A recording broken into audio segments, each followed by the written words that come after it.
দেশের ইতিহাসে এমন ঘটনা ঘটেনি যে ধর্মীয় সহিংসতার কারণে এখানে অন্য ধর্মের মানুষের উপরকে পিটিয়ে হত্যা করা হয়েছে। একটা লাশ পড়লে 10টা লাশ।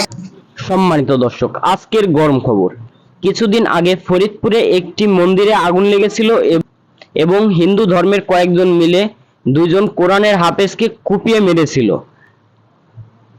আর তাই নিয়ে কিছু চাঞ্চল্যকর বিষয় সৃষ্টি হয়েছে এবং সেনাবাহিনীরাও ক্ষেপে গেছে সেই হিন্দু ধর্মের লোকদের উপর। এবং অন্যদিকে দেখতে পারবেন সেই সিসিটিভি ক্যামেরায় সবকিছু ধরা পড়লো এবং কে ছিল তাও দেখা গেল।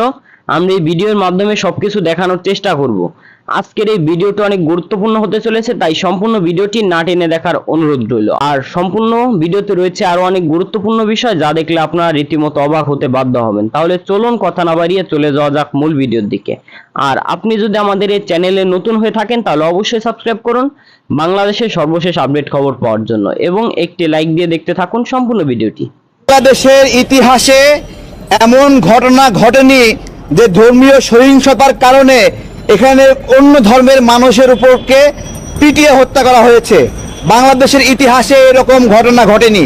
এই ঘটনা ঘটে আমাদের পার্শ্ববর্তী দেশ ভারতে। সেখানে গরুর মাংস খাওয়ার জন্য বিভিন্ন সময় বাজারের ব্যাগ হাতিয়ে নিয়ে মানুষকে পিটিয়ে হত্যা করা হয়।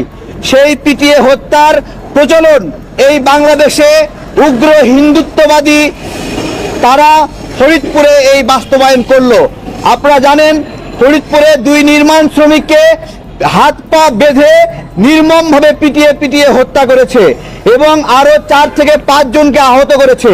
তারা একটি বিদ্যালয়ের নির্মাণ শ্রমিক হিসেবে সেখানে বিদ্যালয়ের উন্নয়ন কাজ করছিল। এইরকম উন্নয়ন কাজের সঙ্গে জড়িত থাকা মুসলিম নাগরিকদেরকে পিটিয়ে হত্যা করেছে এবং সেই মন্দিরের লোকেরা বলছে যে মন্দিরে আগুন দেওয়া হয়েছে। আমার প্রশ্ন, সেখানে নিউজ হয়েছে যে সন্দেহবশত পিটিয়ে হত্যা করা হয়েছে। আমার প্রশ্ন, সন্দেহবশত কোনো ব্যক্তিকে অভিযুক্ত করা যায় কিনা এবং তাকে পিটিয়ে হত্যা করা যায় কিনা। আমার প্রশ্ন এটা, কে আগুন দিয়েছে তার প্রমাণ কি তারা দিতে পেরেছে? তার প্রমাণ দিতে পারে নাই। আপনারা জানেন ভারতে নির্বাচন হচ্ছে। এই সময় নরেন্দ্র মোদীর নির্বাচিত হওয়ার জন্য বাংলাদেশে ধর্মীয় উগ্রবাদিতা বিভিন্ন দৃষ্টান্ত স্থাপন করছে যে সেজন্য বিজয়ী হতে পারে, তার জন্য ধর্মীয় উস্কানি হিসেবে। এবং এই যে মন্দিরে আগুন লাগানোর কথা বলছে, আমার প্রশ্ন যে এই যে পিটিয়ে হত্যা করলো এর দ্বারা প্রমাণিত হয় তারা নিজেরাই আগুন দিয়ে এই ঘটনা ঘটিয়েছে। তারা যদি নিজেরাই আগুন না দিত তাহলে একটা সন্দেহের বশবর্তী হয়ে কিছু লোককে পিটিয়ে এভাবে হত্যা করতো না। যেই 2 জন মানুষকে পিটিয়ে হত্যা করেছে তারা ওখানের বাসিন্দাও না, তারা ওইখানে নির্মাণ শ্রমিক হিসেবে কাজ করছে। একজন নির্মাণ শ্রমিক সে কেন মন্দিরে গিয়ে আগুন দেবে? আপনাদের কাছে আমাদের প্রশ্ন, বাংলাদেশ নিয়ে অনেক ধরনের ষড়যন্ত্র হচ্ছে। এ পর্যন্ত অনেকগুলো ধর্মীয় সহিংসতা হয়েছে। সুনামগঞ্জের সাল্লায় হিন্দুদের বাড়িঘর ভেঙে দেওয়া হয়েছিল। ব্রাহ্মণবাড়িয়া নাসিরনগরে সেখানে হিন্দুদের বাড়িঘর ভেঙে চুরে দেওয়া হয়েছিল এবং রংপুরে ছাত্রলীগ নেতা সৈকত হিন্দুদের 20টি বাড়িঘর পুড়িয়ে দিয়েছিল। এবং দেখেন সুনামগঞ্জে সাল্লায় দিরাইতে সেখানে যুবলীগ নেতা জড়িত, নাসিরনগরে আওয়ামী লীগ নেতা জড়িত, নড়াইলে আওয়ামী লীগ নেতা জড়িত। যেই জায়গাগুলোতে স্পষ্ট দলিল এবং প্রমাণ রয়েছে আওয়ামী লীগ নেতারা জড়িত, হিন্দুরা সেখানে কোনো অগ্নিসংযোগকারীকে পিটিয়ে মারতে পারল না। আর ফরিদপুরে সন্দেহের বশবর্তী হয়ে 2 জন নাগরিককে পিটিয়ে হত্যা করলো। আমরা এই হত্যার সঙ্গে জড়িত সবাইকে গ্রেপ্তারের দাবি জানাচ্ছি, তাদেরকে বিচারের আওতায় আনা দাবি করছি আমরা। এবং মুসলিম ভাইদেরকে বলছি, খবরদার এই উগ্র হিন্দুদের আপনারা হামলা করবেন না, তাদেরকে আবার উল্টা পিটায় মারবেন না। মুসলিমরা এরকম পিটায় মারার কোনো সংস্কৃতি আমাদের মধ্যে নাই। আমরা কখনো এরকম উগ্র আচরণ করিনি। এই আচরণ উগ্র হিন্দুত্ববাদী নরেন্দ্র মোদীর দলের সমর্থক এবং সেই লোকেরা করে গরুর মাংস খাওয়ার জন্য।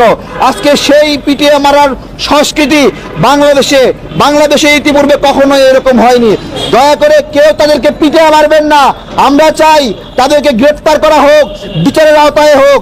এবং আমি গণমাধ্যমকে ধিক্কার জানাই, গণমাধ্যমগুলো লিখেছে এলাকাবাসী নাকি গণপিটুনি দিয়ে মেরেছে। এলাকাবাসী মারে নাই, এরকম মিথ্যা কথা আপনারা কিভাবে লিখলেন? ওইখানে কিছু উগ্র হিন্দু জঙ্গি তারা পিটিয়ে আমার মুসলিম ভাইকে হত্যা করেছে।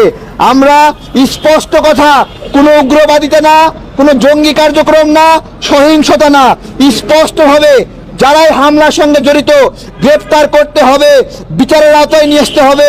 এবং এই পিটায়া হত্যা যে একটা অপরাধ, এর দৃষ্টান্ত স্থাপন করার জন্য এই উগ্র হিন্দু যারা হত্যায় জড়িত তাদেরকে ফাঁসিতে ঝুলাতে হবে।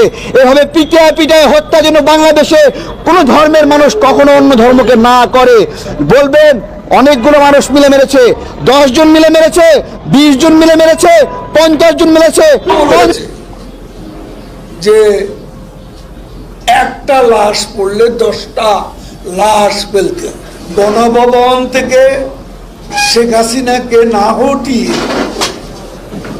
তারা এই অবস্থান থেকে সরবে না, এটাই তাদের লিডার অর্থ পাচারকারী দুর্বৃত্ত আজীবন দণ্ডপ্রাপ্ত দুর্বৃত্ত বাংলাদেশ থেকে আর রাজনীতি করবে না বলে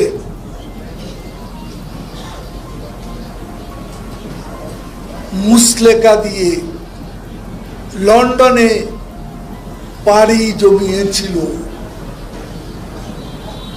আজকে গতকাল একটা সভা হচ্ছিল নয়াপল্টনে, আর সারাক্ষণ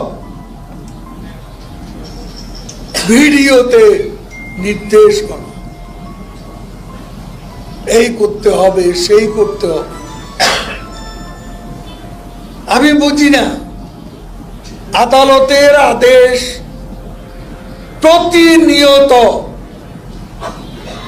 এই দুর্বৃত্ত তারেক জিয়া লঙ্ঘন করে চলেছে। আদালতের আদেশ ছিল কোনো ভাবেই, কোনো ফর্মে তার ভাষণ, তার স্টেটমেন্ট, তার কোনো বক্তব্য প্রচার করা যাবে না। এটার পরও বারে বারে কেন লঙ্ঘিত হচ্ছে? আদালত অবমাননা প্রতিনিয়ত সুপ্রিম কোর্টকে, হাইকোর্টকে লক্ষ্য করে অশ্রাব্য ভাষায় গালিগালাজ করছে। এই তারে আজকে এখন লঙ্ঘন করলে কি শাস্তি? শাস্তি তো তার 20 বছরের হয়েছে। এখন যে আদালত বলেছে মন্তব্য, ভাষণ, স্টেটমেন্ট সে দিতে পারবে না, এটাতে সে লঙ্ঘন করছে, প্রতিনিয়ত গালিগালাজ করছে। কালকে তো বলতে বলতে এমনও বলেছে যে একটা লাশ পড়লে 10টা লাশ ফেলতে হবে। সম্মানিত দর্শক, আশা করি আপনারা সম্পূর্ণ ভিডিওটি না টেনে দেখেছেন এবং এই ভিডিওটি দেখে আপনারা অনেক কিছু বুঝতে পেরেছেন। আর আপনার যদি এই ভিডিওর উপর কোনো গুরুত্বপূর্ণ মতামত থেকে থাকে তাহলে অবশ্যই কমেন্ট বক্সে জানান। আর আজকের ভিডিওটি এই পর্যন্তই, আবার দেখা হবে অন্য কোনো নতুন ভিডিওতে। ততক্ষণ সুস্থ থাকুন, ভালো থাকুন, আল্লাহ হাফেজ।